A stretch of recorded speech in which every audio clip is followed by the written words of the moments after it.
In de score aan het cel Meer West lijkt hier op slijn. Ik steen er wat kei in, maar die kunnen er op het tiert uithalen worden.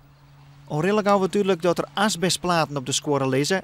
Daarom wordt de dik aanslettend voor het verkeer. We hebben een bureau ingeschakeld, Search heet dat bureau, en die komen straks te plaatsen. En die gaan bepalen of het asbest is of niet.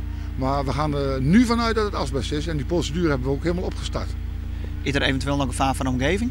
Nee, we hebben al een onderzoekje gedaan en dan kun je zien dat asbest ligt op het terrein van de boerderij, dus op het erf. Verschillende korpsen uit de omjouwing weer inzetten om de bron te bestrijden. De bronwachter het vuur vrij gauw onder controle. Inmiddels heb ik brandmeester gegeven.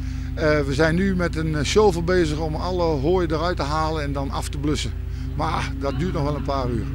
Dus ik ben er wel even op het nablussen. We zijn nog wel even bezig met nablussen, ja.